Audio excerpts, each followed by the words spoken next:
toboyaki koyamba mokanda ya direction générale ya commission de discipline et conciliation etindaki pona kolongola etumbu oyo collège exécutif national ya Congo Brazza epesaki na papa Asumbe Goffin, papa Mbungu Ngot Daresh, papa Biandilou Floris, papa Lukombo Edouard Divin, pe mama Miasaka Benjamin Andreas.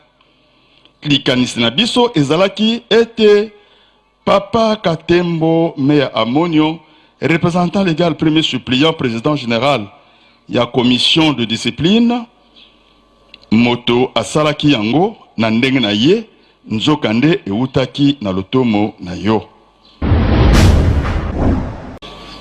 Na kombo ya tata ya mwana pe tata Molimo Santo ndenge bapeseli biso programme oyo lingomba ya Brazzaville, République du Congo. Teyei na tina mususu te teyende komi kitisa liboso ya tata Molimo Santo na mawe nyonso bato bayoki ezala na ba réseaux sociaux ezala na ba radio na makambo nyonso nde yango wana teyei liboso ya tata Molimo Santo. Sasa epi poto lekisa tango te nde tozali na discours esalami oyo ekotangama na tina ya bambeba nyonso oyo tosali liboso ya tata Molimo Santo. Comme on a révérend Okana Daniel Nazali, représentant légal deuxième suppléant en charge du département Kimbangiste, agriculture, élevage et pêche dans le collège exécutif national et à Congo Brazzaville. Merci beaucoup papa journaliste. Ya solo likambo ya mutuya ya Kosimba ezali kaka biso to bebisaki. Bebisaki sur toutes les lignes. Yango wana na makambo nyonso et les kana ba réseaux sociaux ndenge boyoki ngato lobi na papa mokonza pole azong sabiso et alim sabiso azong sabiso na kata motema na ye. Yango wana vraiment likambo o toza ko lela o to lela ki mingi yango wana papa. To liki ete nzambe na mawana ye akozong sabiso na kata motema na ye biso na Congo Brazzaville. Na makasi na ye moko biso tokoloba ndenge tolobaka liboso malheureusement na kati ya ndenge ozalaka soka na troupeau ezala ya ba meme batetu na kati kuna bazanka te mais tokoloba tokolemba koloba te et toliki ete mbala oyo ndenge papa apesi biso lotumo wana tokoloba e bana bakoyoka oyo papa asili koloba mitino asili kopesa na ndenga ya mebo limisi biso to senga bolimisi kaka biso bato to ala wate na ba o batikali kuna non ba mbeba nyonso biso nyonso to sali papa alimisi bango biso to na ndingisa te okana ko bitum a moins que problème makasi ezala nde tokozwa toyeba ndenge ba voinine to ko suivre pour que likamango ezwa nzela to sia ba sanction ko pesa biso ko sala ngo le soute to yebi ndenge to ko landa pour que ekomela te awa esika ya commission ya président ya commission ya discipline et conciliation na kombo ya tata mwana tata Molimo Santo kombo nanga papa Samba Paulin Franck Davier bato bayebelenga mingi na kombo ya papa Paulin nazali diacre responsable na paroisse ya Nzoko. Donc, nous avons le rôle de pasteur responsable dans la paroisse Nzoko, dans Congo Brazzaville. Puis, na Faki, nous avons conseiller national. Bon, les Camboya Moto et Togosimba, na Oignon Seleki, Nenge Bisonga, na Sali Modération, Awa, ils allaient d'abord Bolingo, ya papa Simon Kimbango Kiangani. Oyo Ayambi Biso, Nenge, malgré ma bé Oyo Sali, au fingama makamonyo so ndenge to énumérer kango na bosengi pardon na biso mais papa mokonzi bule alobi makamo mingi te asepeli ndi yango ana reconforter biso no le kambo to simbi na nyoso to sali ni simplicité ya nzambe ndenge to mikitisi asepeli ne singo ye azanango yango nde muté de retenir lokola le kambo ya sikisiki po to monike papa akoti na isengo. Bon, makanisi nanga iko kendeka kaya kopesa bango toli. Makanisi nanga eza wana que bandeko wana nyonso ezala ba audio ezala ba vidéo basalaki vraiment ceux qui kamba sili kambo j'espère que bango nyonso wana to sengi bolimbisi pona mutu nyonso nde toza ko senga mutu azongela lisusu te makambo wana to arrêter yango po esili po bao nyonso ba représenter Congo Brazzaville banda ba premier suppléant ba deuxième suppléant ba pasteur communaux tito kitina bandimi ba chef de groupe bazali représentativité ezalaki à la hauteur. Donc je ne pense pas mon ndimi moko ya Brazzaville a contesté autre sali sinon aza mon ndimité. Donc on est ngona nazali ko tinte ko senga na bana nyonso ya papa Simon Kimbangu na autre salaki to se ressaisir et to à nouveau départ ninge papa le nebi c'était Kunzulu et Kotonga. Bon mais en français ce que je peux résumer et c'est que nous sommes très ravis de la simplicité de papa Simon Kimbangu qui a gagné sa divinité. Nous savons que c'est lui le Saint-Esprit et nous avons blasphémé son nom, son église et la famille sainte. Et nous sommes venus nous incliner, lui supplier le pardon pour qu'il puisse nous pardonner. Et on a obtenu ce pardon et on est très content parce que Dieu nous a pardonné. Voilà ce que je peux résumer. Et à ce que vous venez de me poser la question, pour ceux qui sont restés à Brazzaville ou bien dans les réseaux sociaux, je donne un conseil d'arrêter les blasphèmes au niveau des réseaux sociaux. Ce n'est plus important parce que quand on a tranché le problème et c'est fini, nous prenons un nouveau départ aujourd'hui. Oui, tout a été bloqué quelque part et pour moi je peux dire que papa a débloqué quelque chose d'important spirituellement et matériellement. Et ça, parce qu'il n'a rien dit d'autre que le redémarrage des travaux de Kunzulu. Donc ça a une importance très capitale et ça nous va droit au cœur. Je crois qu'au retour, nous allons entamer le travail. On ne va pas le décevoir cette fois-ci et c'est le nouveau départ, je pense.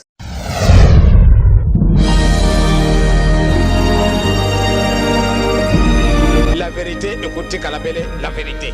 Les mensonges restera toujours les mensonges. Bah français, bah vous mentez, il en restera toujours quelque chose. Tazareko Kende, qui vivra, verra.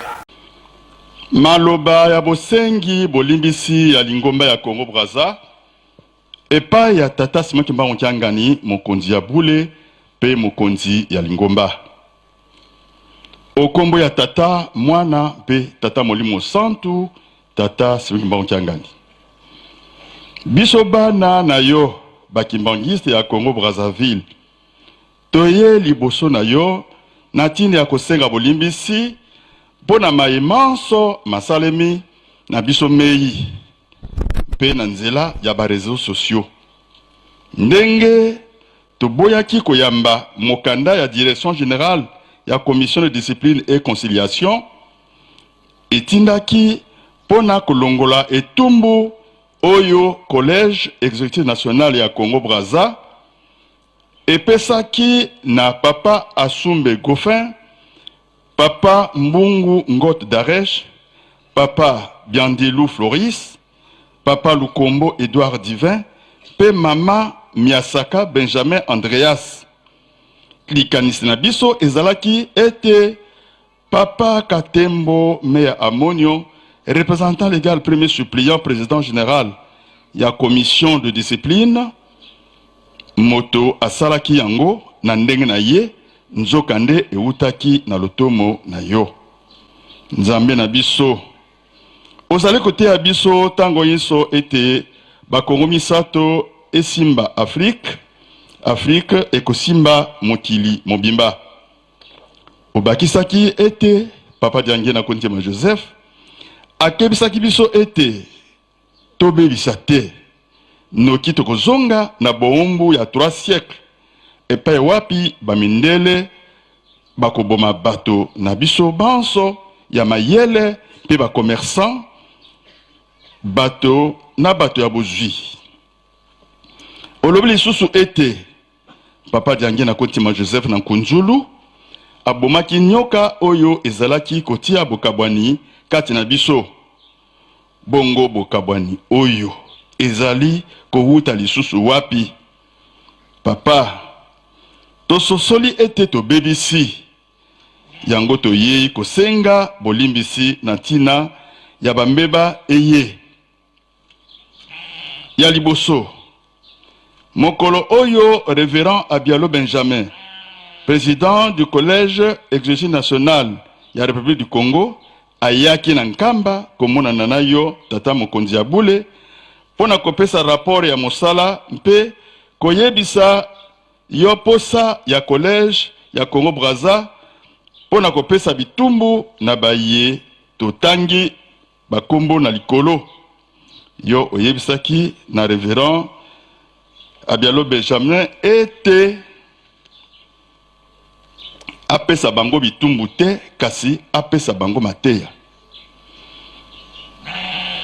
na bokonzi na ye na Brazzaville na bozongi na ye na Brazzaville apesaki bango bitumbu yango moto epeli ebebisi lokumu ya lingomba na ba réseaux sociaux yo moko oyebi manso omonaka manso limsa biso mpo totosaki motindo na yote ya mibale na tina na yango bato balobi bilobela ndakisa cabinet ya yo tata mokonzi ya bule ezwaka kanyaka to corruption po bato bazwa nomination.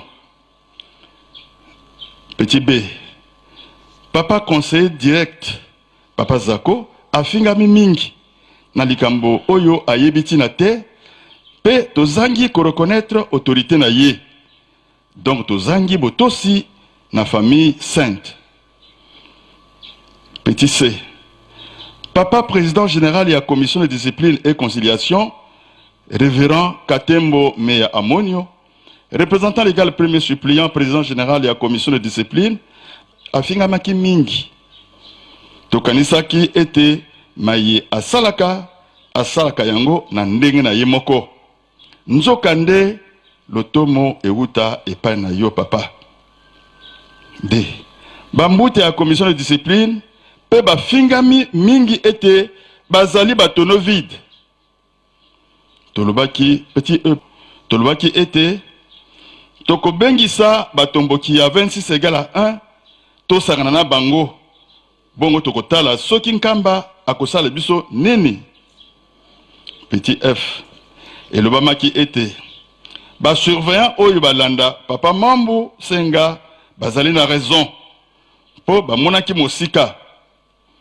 Petit g famille ya papa Asumbe efingami mpe tokomi kolakela bango liwa na likambo eyebani tina te lisusu to sakaneli mémoire ya révérend ya papa révérend Asumbe Lofoya oyo azalaki représentant légal premier suppléant chargé de mission.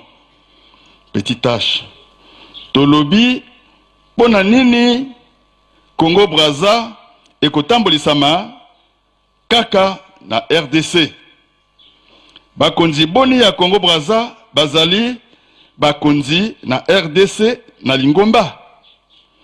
Petit I bakongolais ya Brazza esengeli bakabwana na bakongolais ya RDC.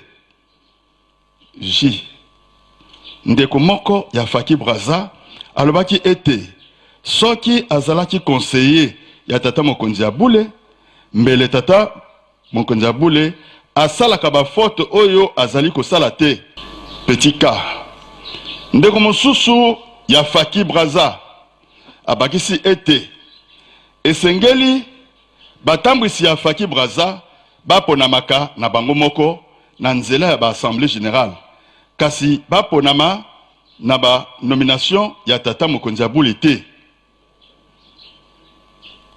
Na misato likamosusu ya mawa emonanaka na tango bambuta ya commission de discipline et conciliation ya direction générale ya ville sainte ya RDC ya Angola mpe ya Rwanda bafandisaki collège ya Congo Brazzaville pona kozwa nzela ya kolongola likambo oyo révérend Abialo Benjamin président du collège exécutif national ya Congo Brazza abimisaki maloba ebele ya lolendo ya kozanga botosi pe alakisaki bizaleli ya mabe oyo epesi biso pasi ndakisa.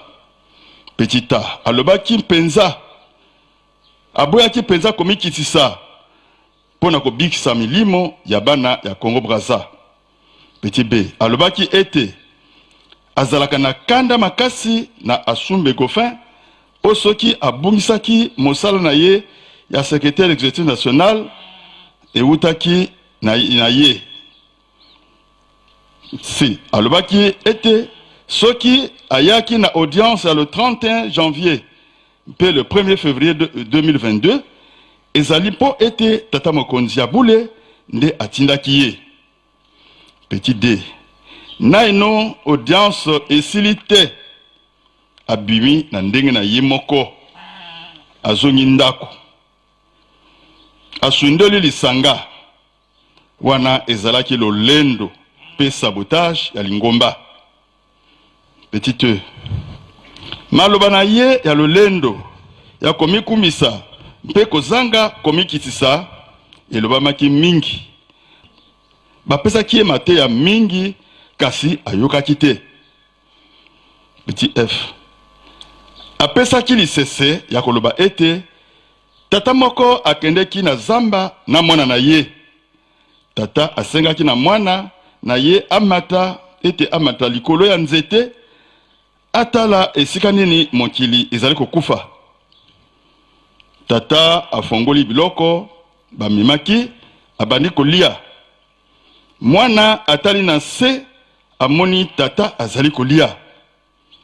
Azongisi ete mokili ebebi na se ya makolo na yo moko. Tata bambuta bayokaki mawa mingi na tina lisese wana. Zambi ilimboli ete makambo ekufeli na makolo na yo. Petit G kozanga botosi na tata mokonzi ya bule elakisi ete ye nde azalaki à la base ya mafingi ya ba réseaux sociaux. H ekamwisaki bambuta tango batuni papa Abialo ete oyokaki ndenge bafingi papa mokonzi ya bule papa conseiller direct mpe bambuta na réseaux sociaux pona nini opekisaki te.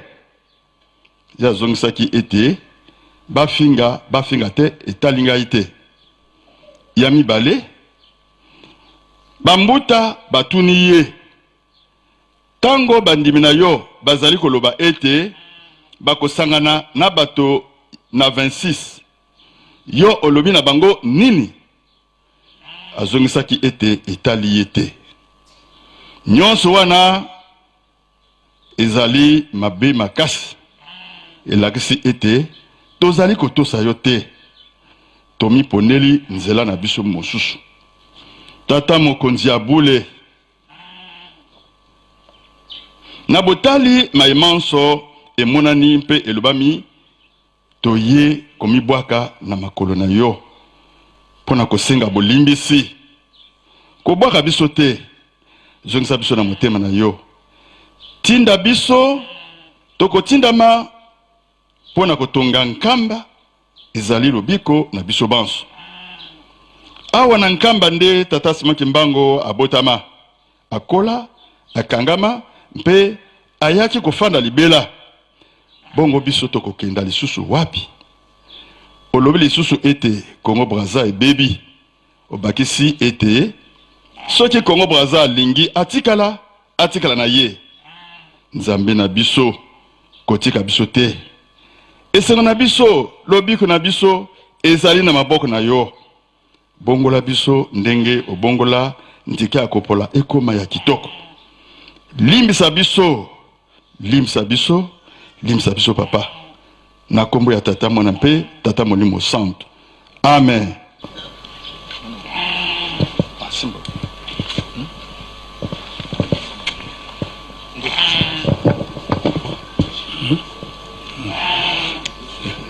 Apesa kama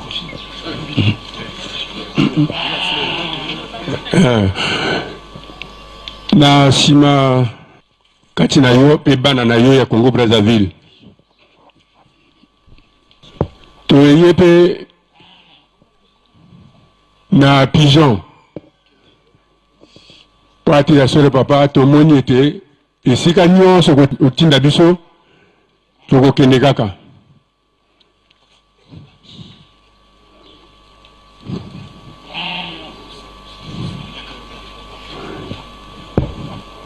na nsima na pigeon papa toye na meme mpona kolakisa ete ya solo papa tozali bana na yo ndenge tolobi ete yokela biso mawa tinda biso ndenge elengi tozali na tata mosusu te bele kaka ye nzambe na biso tozongisi mikro epai na yo mpona kosenga yo maoyo ezali na yo papa mpona ntina ya biso bana na yo ntango oyo tozali ezali ntango ya bolimbisi kuna na bawei bolimbisi ezalaka te kuna mpe bolingo mibeko mpe misala ezalaka te nyonso wana tosalelaka yango ntango tozali bomoi bolimbisi oyo tosengaka ezala bankoko na biso ezala batata bamama kuna bazali ata batika biso bango mpe balimbisi bango biso mpe balimbisi biso yango wana ndenge tozali awa bambangi ya se ya likolo biso tozala na makambo mingi ya koloba te toye mpona kosenga bolimbisi tikete toyamba bolimbisi na bango na kombo misato na kombo ya tata mwana tata molimo santo awa esali boye nzela mpe ya kunzulu na misala ezongi na sepeli mingi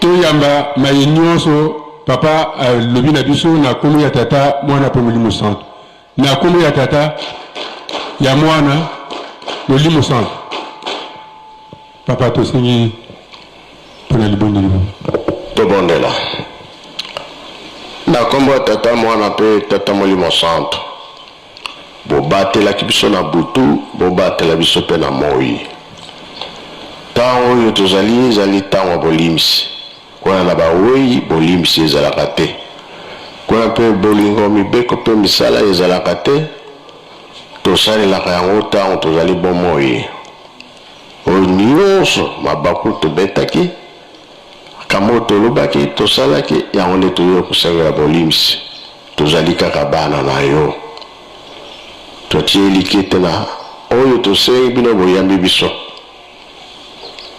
ntongo ya lelo mpe toyokaki mabondeli tosali misala biso na biso tokokabwana yo kokabwana na motu te bisika nyonso tokozala batela biso na kombo ya tata mwana mpe tata molimo santo amen botelema photo souvenir